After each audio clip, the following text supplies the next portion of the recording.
aggressive testing, an unprecedented mobilization where government can produce these tests in the millions. COVID-19, the death toll continues to mount. Am I going to get better? I don't know. So that's what makes it scary. The numbers are staggering. Thousands of deaths here in New York.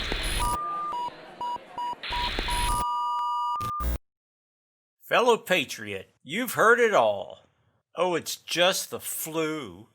Only 1% will die. Oh, don't worry about it. Only old people with underlying conditions die. Doesn't it just drive you nuts? My name is George, and besides being a prepared patriot for more than a decade, I'm also one of those old guys with underlying conditions. Well, I mean, I'm not that old, but I'm no spring chicken. My health, maybe like yours, is far from perfect, but I manage. I used to do lots of dumb things when I was young. Well, we all did, but it doesn't mean we need to die. No one deserves to die. And frankly, I won't go gently into that good night.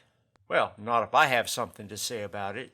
And furthermore, I will not stand for anyone that says that I need to lay down and die. I think it's beyond stupid. It's downright criminal to minimize the deadly threat to our country's seniors. But the world is filled with these idiots these days.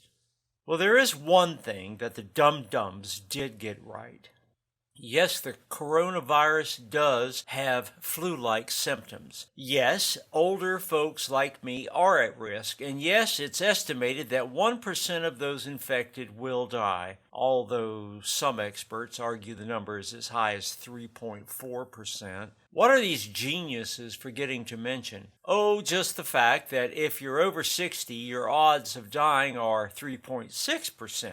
It gets much worse for those over 70 at 8% case fatality rate, and absolutely insane for people over 80, a whopping 14.8% CFR. But there's something even worse about the coronavirus epidemic. Sure, 1-800 does feel like Russian roulette, but these are still pretty good odds. What happens when people stop getting medical attention because hospitals have collapsed under the crippling load? How will you take care of your own health when there is no doctor around, and when hospitals are overflowing with pneumonia cases? I know that I'm treating this as the most important event in my whole life, and you should too. My grandpa fought in World War I and helped with the war effort for WW2. I believe that this is our WW3, and we need to prepare for it like our very lives depend on it, even now in the 12th hour. This is why I've created this page. On it, I will explain why this is not a drill, and in fact we're in the middle of one of the most severe health crises since the Spanish flu. Why the American healthcare system simply can't handle the load, and why, because of this, it will be really hard to find a doctor or nurse to take care of you should you need it. But luckily there is a solution for people like us, a simple way to become more medically self-reliant, at least until the hospitals can catch a breath. Now, if you're over 50, I urge you to stop whatever you're doing and read this now. Your very life and the lives of your family members depend upon it. And if this sounds like hype or like tinfoil fear-mongering, I understand. So I think it's fair that you knew who I am and why you should listen to what I have to say. Well, like I said, my name is George, and I'm from SurvivalMD.com, one of the leading survival websites on the internet. Now, the odds are you don't know about us. Many people don't. In good times, people hate us for being wrong and somehow spreading fear. But in bad times like these, we're hated for being right. Well, you just can't win with these guys. Now, I've heard it all, that I'm a conspiracy theorist, a tinfoil hat crazy prepper, you name it. To say that this name-calling didn't hurt would be a lie. At times, I was questioning my mission. What am I doing here? For what? Who am I trying to help? Do people really want to hear our warnings, or am I just wasting my time? Over time, however, I learned to stop paying attention to the morons, and I learned that we were not alone. Back when we published Backyard Liberty and showed people how to prepare food for a crisis, more than 140,000 Americans heeded our calls. Even more were interested in our EMP preparedness course. Now, we were laughed at back then. I mean, how likely is an EMP or a solar flare? Well, it sounds like a joke now. I mean, how likely is a global pandemic that shuts down the world economy? But anyway, I digress. Our mission is to make every American household more self-reliant. Now, that's a tall order, but I believe that our message is more important now than it ever was. That is, that you need to learn how to become medically self-reliant and do it fast.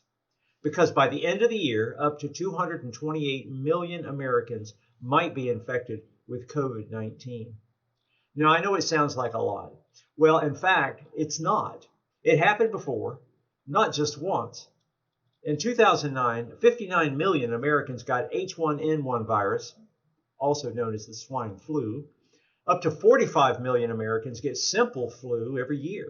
And back in 1918, when the U.S. population was just over about 100 million people, close to 1 out of every 3 American men, women, and children got that virus. Now, why am I telling you all this? To show you that it happened before and it will happen again. And this time, it will be worse. It's important to realize that the coronavirus is like a flu. Well, that's like saying that Hurricane Katrina was just a storm. It's the understatement of the century because the coronavirus is twice as viral as a normal flu. A single person infected with the novel coronavirus will, in turn, infect 2 to 3 other people on average. Some experts say that it could be even more than that. Well, by comparison, the number for flu is just 1.3 people. This means that it takes very little for the new virus to spread. It's been estimated that infections double every 4 to 6 days. Even if you hated math in school, I did, this one is easy to understand. 100 cases will turn into 200 in just 6 days. 400 cases in 12 days. 818 days. How many in 60 days? A whopping 100,000. It's so serious that leading virologists are estimating 40 to 70% of the world population could get infected within 1 year. It's something Angela Merkel, Chancellor of Germany, agreed with.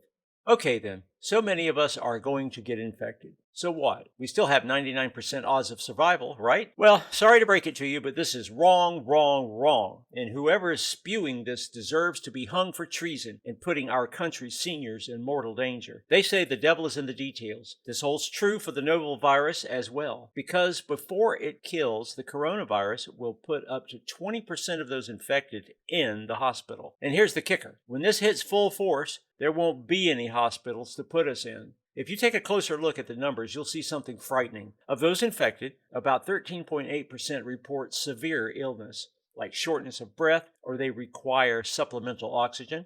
Another 4.7% are critical, which means they're forced to battle respiratory failure, multi-organ failure, or septic shock. All this may sound scary, but usually it would be something the healthcare system would be able to handle well. The load is usually manageable unless there's a really bad flu season. But with the novel coronavirus, an already bad flu season is turning into the mother of all pandemics. Because there aren't enough hospital beds in the world for this. The U.S. healthcare system is already on the brink because of an unusually bad flu season. Why? You probably didn't know that, but the U.S. has only 2 hospital beds per 1,000 people. We're ranked number 31 in the world, far behind even communist China's 8 beds per 1,000. That's 4 times more. And those beds are already overflowing with patients who have anything but COVID-19. Second of all, U.S. healthcare system has a serious personnel problem. Simply put, there aren't nearly enough healthcare workers. A recent study shows that we would need an extra 2.3 million new healthcare workers just to be able to properly take care of the aging population in a business-as-usual scenario,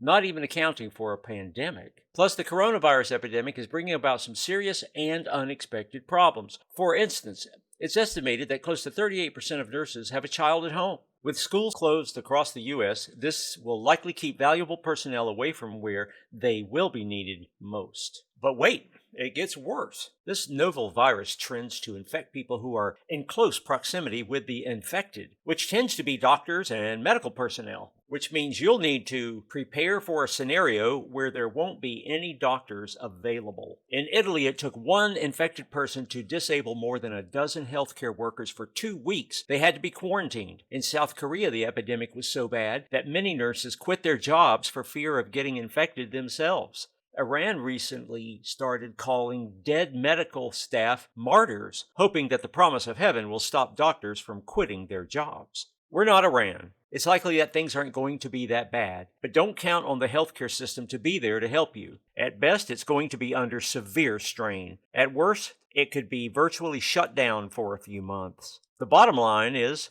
this time, the healthcare system is not going to be there for us. Now, some people would argue that it was never there for any of us, with greedy corporate CEOs and big pharma trying to squeeze the living soul out of you and every last dime out of your wallet. But this time, you need a real plan to weather it out on your own. Look, I'm not one of those to distrust doctors. I wouldn't be alive without them. Most of them are good people who truly care about their patients. But I think it would be wise to prepare for a short to medium-term future where doctors or hospitals might not be available.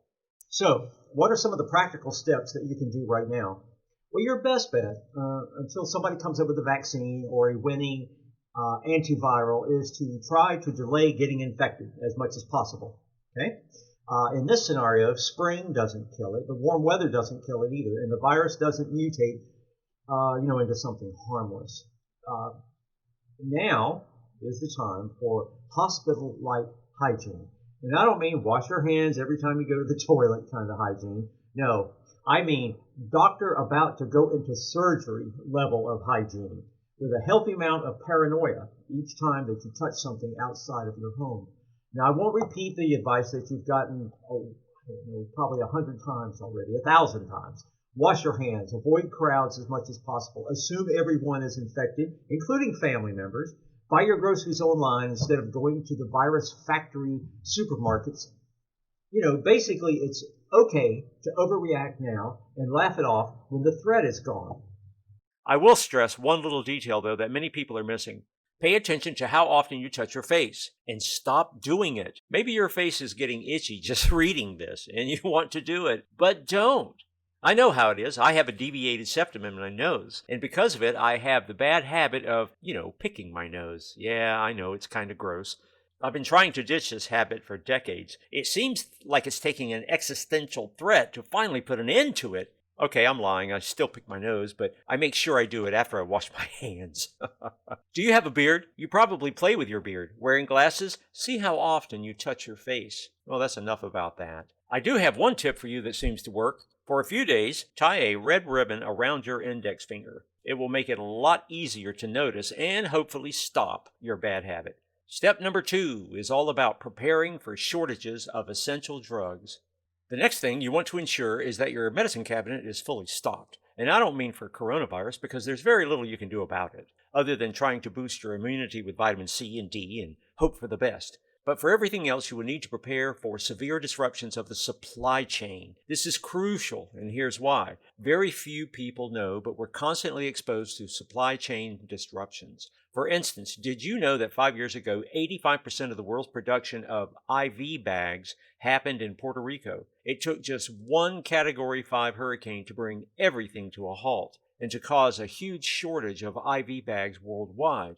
It's worse with the coronavirus because studies have shown that there are 153 critical drugs that people with chronic disease need right now or else they will die. Many of them are made in China or in India, and we were already experiencing shortages of them without a pandemic. Now that coronavirus is hitting full force, you need to brace yourself for possible worldwide disruptions. It's a case of criminal globalism. You'd laugh if you heard the Defense Department outsourced all its ammo production to China, but this is what we're doing with our drugs. So what medicine to stockpile? I have a special list from a top survival doctor, and I'll share it with you here on this page in just a moment. Step number 3 is probably the most important, and that is you have to build some basic medical skills that could save your life in a no-doctor scenario. Knowledge is power, and this kind of power gives you the power to save lives, yours or a family member's. You must be thinking, you learning medical skills? I don't know, this probably sounds crazy. What am I saying here? That you'll perform your own surgery? That you'll treat some serious health problems like a stroke or heart attack? No. If any of that happens and there is no doctor, I hope you scored good points with God, because you're going to need all of His goodwill. But just because you won't perform your own brain surgery doesn't mean that there aren't things you can do. Quite a lot, actually. How do I know this? Years ago, when the Ebola pandemic happened, I was afraid that it was going to be the one. Luckily, that wasn't the case. But while I was reading every available source and doing my research, talking to doctors, things like that, it occurred to me, not all doctors are alike in a no healthcare situation. As I was doing my Ebola research, it struck me that the best doctor for a medical crisis will probably not be some silk underwear Porsche driving doctor from a billion-dollar hospital. My best bet was someone from the trenches, a doctor who is forced to perform miracles with no expensive, state-of-the-art technology, and while facing severe drug shortages. In short, I needed a third world doctor. If I wanted to learn from the best, I knew that the best crisis doctor would be someone who fights crisis on a day-to-day basis. And after a few months of research, I found my guy in one of the poorest countries in Europe, Romania. His name is Dr. Radu Scurtu, and he's a rather unusual surgeon. While he's currently working within the state-of-the-art French healthcare system, he earned his stripes in the terrible healthcare system that Romania had in the early 2000s. The doctor had seen it all. No electricity, no proper disinfectants, having to seat two patients in the same hospital bed because of shortages, rats and cockroaches, things that would make your stomach churn and that you'd never see in the U.S. under normal conditions. Dr. Skirtu managed to get out of that system, first working for a few years in Germany before moving to France, but he took with him a wealth of information on how to deal with a collapsed system. What's more, moving from Stone Age to state-of-the-art meant he could get the best of both worlds. Romania had taught him self-reliance and ingenuity. Western Europe provided the expensive toys. It reminded me of a lesson I learned from my grandpa, a self-made millionaire, but who had weathered 2 wars and the Great Depression. While Grandpa was happy to enjoy a life of luxury, he always liked to remind us that it can and will all go away. He had lost it all multiple times and had made it all back in multiples. And with the help of God and his own good attitude, Grandpa was fond of saying, "There is no education like adversity." Now, when you think about it, it makes sense. Should the healthcare system collapse, most of our fancy pants doctors are going to be screwed. They have no idea what it's like to operate with a flashlight or what to do with a patient when basic medicine is out of stock and the fancy equipment is hogged by thousands upon thousands of sick people. They're just going to be overwhelmed, and we're going to be the ones who will suffer the most. When I met Dr. Skirtu, one of my first questions was, what can I do to fend for myself in a medical crisis? I was expecting, the same run-of-the-mill response I had gotten tens of times from other doctors. Things like, oh, you shouldn't play doctor, that I should go to the hospital, yada, yada, yada. I knew that. I'm not an idiot. But what if there is no doctor and there's no hospital? Dr. Skirtu was more than happy to take my question, and he gave me an earful. Turns out, short of surgeries and complex medical procedures, there's quite a lot of stuff you can do. Here's some of it, but first, a disclaimer. Don't try any of it without talking to your doctor first. I'm giving this for information purposes only. If you have a doctor you can access, call him. If you can go to a clinic, do that. It's the safest course of action, and it would be irresponsible of me to suggest otherwise. Below, you'll discover what a doctor does when they can't go to a hospital. Use your own discretion. Here's what I learned from Dr. Skirtu, that if you want a good chance to treat something properly, you first want to know that you diagnosed it correctly. He taught me the simple T-Cal-Mo-Lo principle. These are the core questions you need to ask to clarify the circumstances in which the injury happened. Temporal, when did the injury occur? Causal, why did it happen? Modal, how did it occur? Location, where did it happen? Ask these 4 questions and you'll have a proper baseline for healing the patient. Beyond that, the doctor showed me how to recognize the signs of medical distress. Is the patient pale? Does he or she have a too weak or too rapid pulse? Are they confused? Are there any obvious signs of injury? The doctor then showed me how to perform a body check, more about this later, and hundreds of little tidbits that could save your life. For example, did you know why it's a good idea to have an old school glass syringe in your house? It's because you can sterilize and safely reuse glass, unlike the disposable syringes. In fact, it's probably a good idea to buy some medical pliers and pinchers to have just in case. I asked Dr. Skirtu what medicine to stockpile. in the event that you won't be able to find them in a crisis. This is particularly important now, with global supply chains falling like dominoes. He gave me more than a handful. Let's start with the obvious. What should you have on hand in case of pneumonia? Try to have some Cipro or Avelox around the house. For kids, Bactrim or Suprax suspension will help. Talk to your doctor about extending your prescription. For asthma and breathing problems, see if you can get your hands on prednisone, albuterol, or primatene mist. That's a less effective over-the-counter that contains aerosolized epinephrine. For shortness of breath or chest pain, stock up on nitroglycerin 0.4 milligram tablets as well as anticoagulants. For gastrointestinal problems, make sure you have plenty of fiber laxative, such as Prilosec or kaopectate. For non-infectious diarrhea, Imodium AD will help. In case of a urinary tract infection, make sure you have Bactrim or Macrobid. Other things you must have in your stockpile include aspirin as a blood thinner, atherosclerosis medication like Mevacor or Zocor, Coumadin as a blood thinner for stroke, Aleve for arthritis, Lisinopril or Tenormin for high blood pressure.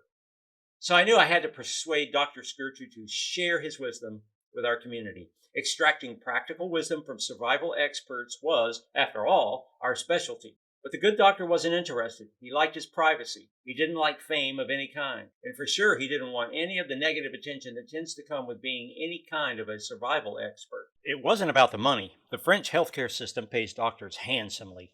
But I was determined to win this one because I knew it wasn't about our egos. There was much more at stake, the lives of thousands of Americans who would be left helpless in a medical crisis. After a lot of cajoling and maybe a little bit of emotional blackmail, I succeeded. And boy, oh boy, did we deliver. We interviewed the doctor for 2 weeks straight. What's more, I was too paranoid to let the good doctor write it all by himself. Truth is, as much as I loved his expertise, I was afraid we would end up with a course written for other doctors. Too often, experts suffer from the curse of knowledge. They know the stuff so well that they forget what it was like to not know. So they tend to give really complicated explanations that no one really understands. But that was fine. I knew nothing about how to be your doctor in a crisis. So I asked all the dumb questions, so you won't have to. When I didn't understand something, I asked the doctor to rephrase it in plain English. And when we put it all together, it turned out to be the most practical course on medical preparedness you'll ever find. We called it SurvivalMD, what to do when there's no doctor. Before I go on and explain what's inside, I want to set the record straight. Here's what SurvivalMD is not. First of all, SurvivalMD is not a medical tome. If you plan on becoming a doctor or a registered nurse, this is not for you. This is a practical, down-to-earth, plain English course on how a layman can replace the doctor when there's no doctor available and you're in a life and death situation. Second of all, it's not a book on how to treat yourself when you can easily go to a doctor. That would be plain stupid, and it would be irresponsible for me to suggest otherwise. If you're looking for a way to stop going to the doctor when there's nothing else wrong in the healthcare system, it's my duty to tell you that you might put your life in serious danger. Third, and frankly, I don't care if this hurts our sales, this is one book I hope you will never, ever need. Just like I hope you'll never have to shoot your gun in self-defense. But it's wise to protect yourself, right?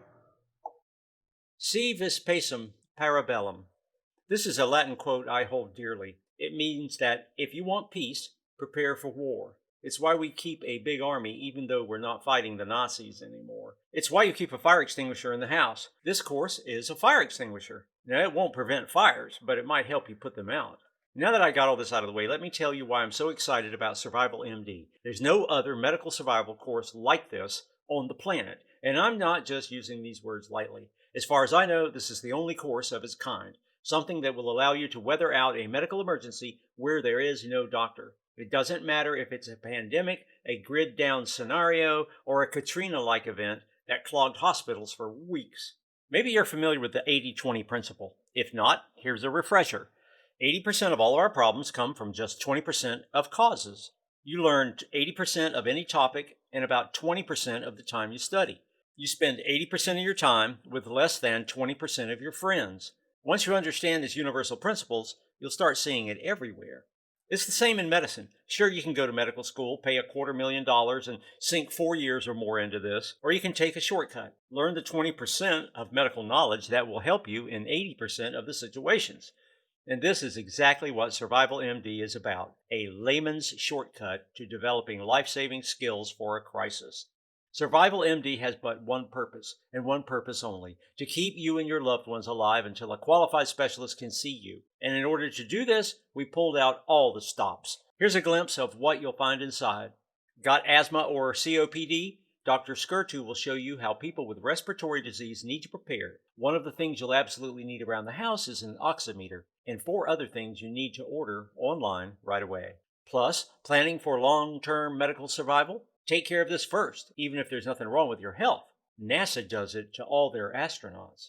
The doctor will show you what 4 items to stockpile, not medicine, for someone who is wheelchair bound. Plus, what you should do if your MS is exacerbated and there's no doctor.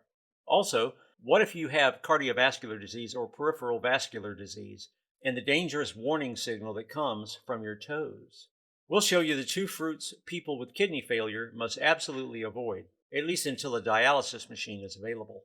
Also, why you should rub clove oil on a sore tooth for relief, and 7 other things you can do to prevent getting a deadly infection when there's no dentist.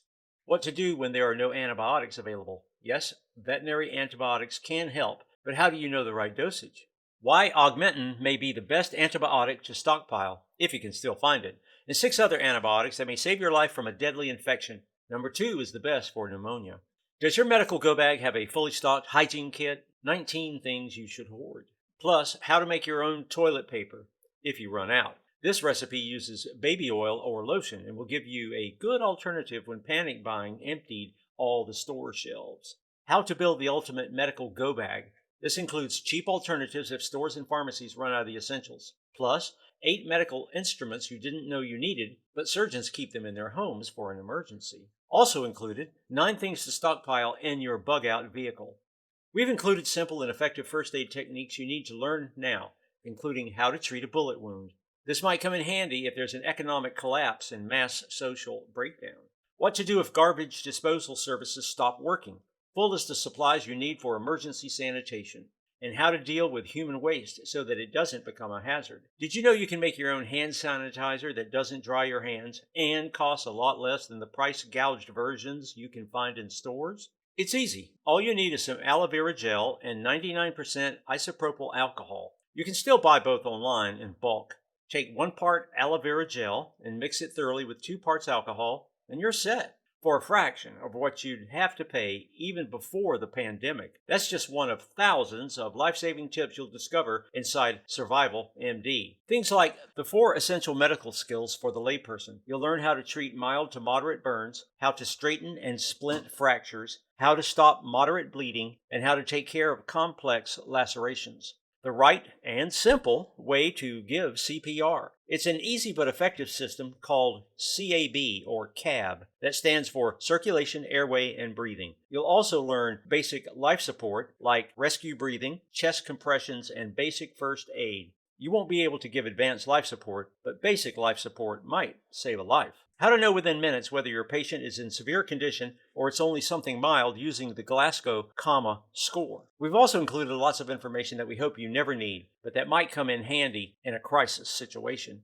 Things like how to use a defibrillator and read an ECG, how to perform an emergency amputation, how to stop a bleeding in seconds, 5 ways to suture skin so it would heal faster, and so much more. Even if there's a complete shutdown of conventional healthcare, there's still hope, because there are plenty of herbal remedies that will keep you healthier until there's a doctor. For fever, you'll get a doctor's recipe for a mixture of yarrow, peppermint, and elderberry flowers. For pain, you'll get 7 powerful reliefs. And lots of proven remedies for cold and sniffing, sore throat, diarrhea, and constipation, and lots of other health problems. You'll discover the top 5 most likely causes of death you'll be faced with in an aftermath of a crisis. It may sound weird, but focusing on these means you'll ward off up to 80% of the illnesses. So there's no need to fill your brain with medical problems that have a 1 in a million chance of happening. And that's not all. Inside SurvivalMD, you'll find the worst medical mistakes you can do in a crisis. Like, do you know what you should never do if you're stabbed? People in third world countries struggle with this horrifying scenario every day because of the high crime rate. There are 2 key procedures to avoid bleeding to death or even getting an infection. And do you know why you should never use a plastic bag or wet bandage to cover a wound? In fact, doing it increases your risk of infection and even death. You'll learn how to put a dislocated shoulder back in its place, just like the professionals do, and it's easier than you think. You'll also find out how and where to get a few months' worth of prescription drugs, a little-known secret for getting behind-the-counter drugs without a prescription, and life-saving advice for dealing with a whole range of conditions, like heartburn and gastritis, Crohn's disease, ulcerative colitis, IBS, kidney stones, and more. And that's just a taste of what's inside. But wait, there's more. It's essential that you get access to SurvivalMD right away. We don't know what the future may hold for us, but you need to prepare, and you need to do it now. This is why when you're getting SurvivalMD today, I want to send you 2 special reports to help you through these hard times. The first one is called The Doctor's Best Practices for Preventing a Coronavirus Infection. Look, even if there's no cure or vaccine for COVID-19 yet, it doesn't mean there isn't a lot you can do to protect yourself from it. We wanted to dispel some of the misinformation surrounding face masks. Should you wear one like people in Taiwan and South Korea? Or should you trust the CDC when they tell you that they're useless?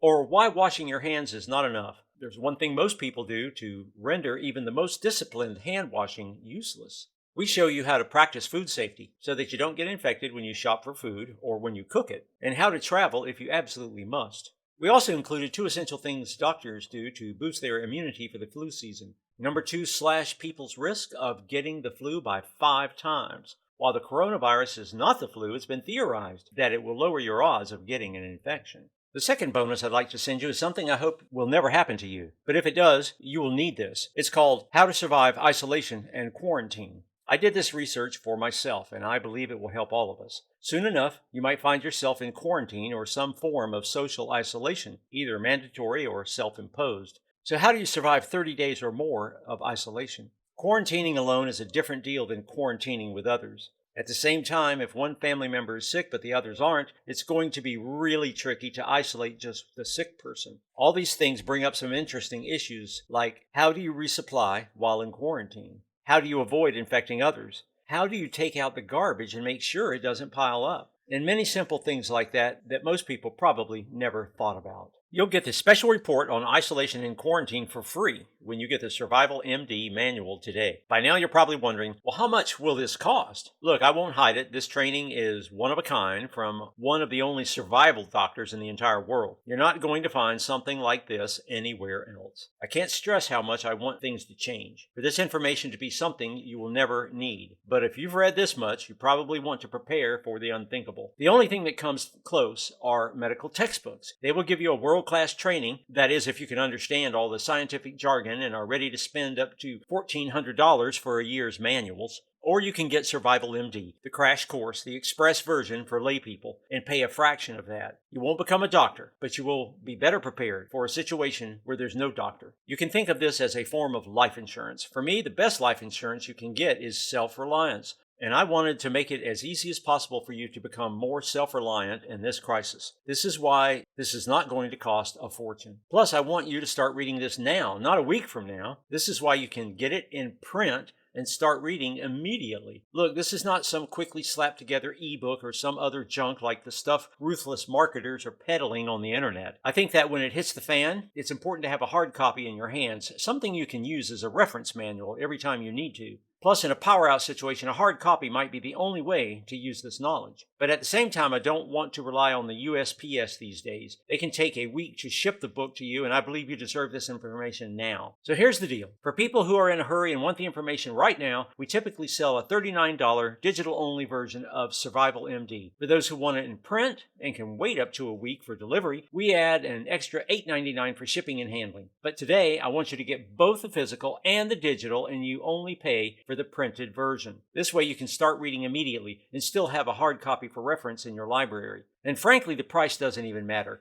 That's because you're covered by our 60-day ironclad money-back guarantee. Here's how it works. The next 60 days are going to be essential, as epidemics can and will grow exponentially if they're not contained. You'll get SurvivalMD and all the bonuses right away, so you can study it and use its wisdom immediately without wasting precious time. I hope it will ease your anxiety and help you feel like you're gaining control over your health and your life. Preparing for a medical emergency is one of the most important things you did in your entire life, and I want you to feel there's no risk. I believe so much in SurvivalMD that if you think it's not worth 10 times what you paid, you owe us nothing. Just send it back and we'll reverse the transaction instantly so you'll get every penny back. On top of that, and maybe I shouldn't even say this, since this is a digital download, you can keep all of it just for giving it a try. Even if you decide it was not for you and you want your money back. Scout's honor. So go on, click the Add to Cart button now and try SurvivalMD today, knowing that you risk nothing. On this page, I've shown you how this rapidly unfolding horror is not just the flu. It infects twice more people, and it's 10 to 20 times more deadly. Worse yet, of those infected, 1 in 5 needs a hospital, which will put a terrible strain on our healthcare system.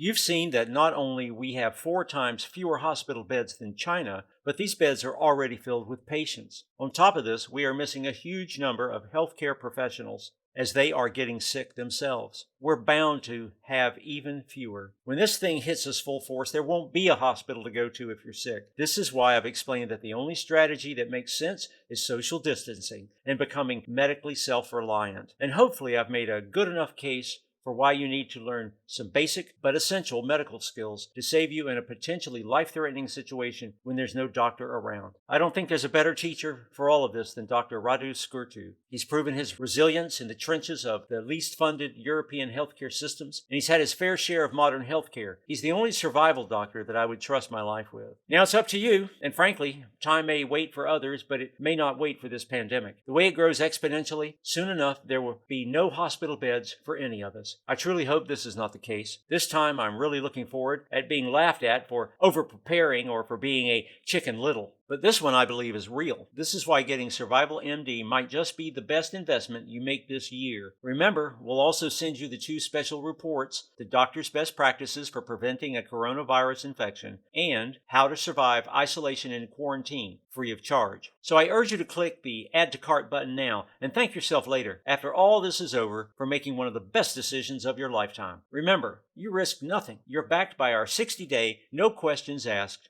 guarantee.